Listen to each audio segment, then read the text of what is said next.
एक शख्स था जिसका एक मुर्शिद था और मुर्शिद भी अपने वक्त का वली कामिल था। इस मुरीद के दिल में ख्याल आया कि अपने मुर्शिद की दावत की जाए और इसने अपने मुर्शिद की दावत कर दी और कहा, हुजूर आपको मेरे घर पर गरीब खाने पर तशरीफ लेकर के आना है। मुर्शिद ने कहा, ऐ मेरे मुरीद मैं आ तो जाऊंगा, लेकिन आने से पहले मेरी चंद एक शर्तें हैं। मुरीद ने कहा, हुजूर आप इरशाद फरमाएं, आपकी जो शर्तें होगी मुझे मंजूर है, मैं आपका गुलाम हूँ। आपने इरशाद फरमाया, मेरी पहली शर्त ये है कि मैं जहाँ चाहूंगा वहाँ बैठूंगा, मैं आपकी मर्जी से नहीं बैठूंगा, बल्कि जो मेरा दिल करेगा उस जगह में बैठ जाऊंगा। मुरीद ने कहा, हुजूर मुझे मंजूर है। मुर्शिद ने कहा, मेरी दूसरी शर्त ये है कि जो मैं खाऊंगा मुझे खाने की इजाजत दी जाएगी, मुझे खाने के लिए मजबूर नहीं किया जाएगा, बल्कि मैं अपनी मर्जी से खाऊंगा। तो मुरीद बोला, हुजूर मुझे ये भी मंजूर है।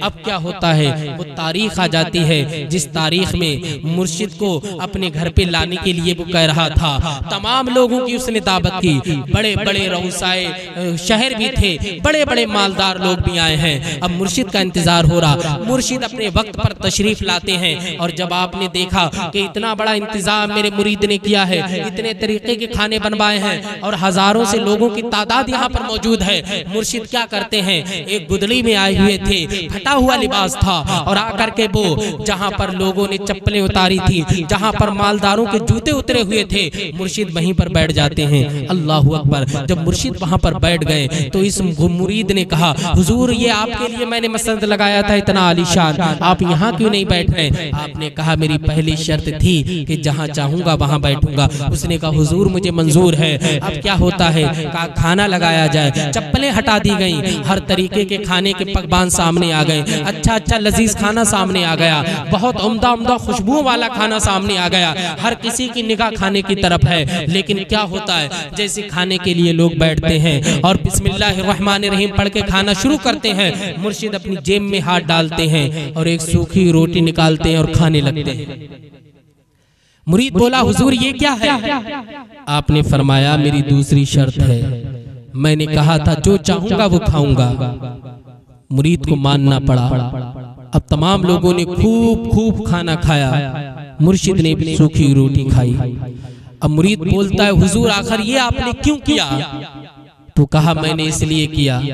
कहा, मैं तुम्हें इसकी मिसाल देता हूँ। कहा, एक तवा को गर्म करो जिस पे रोटियां बनती हैं, वो तवा को गर्म किया गया। जब वो बिल्कुल कोयले की तरह बिल्कुल दहकने लगा तो मुर्शिद उसको उस पर खड़े हुए जलते हुए तवे पर, और आपने कहा कि मैंने सूखी हुई रोटी खाई और आप उतर गए, आपके पैर पे कोई निशान नहीं आया।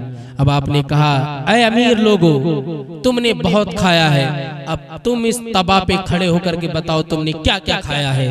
तो तमाम लोगों पर सख्ता तारी हो गया, किसी में बोलने की जुर्रत नहीं थी।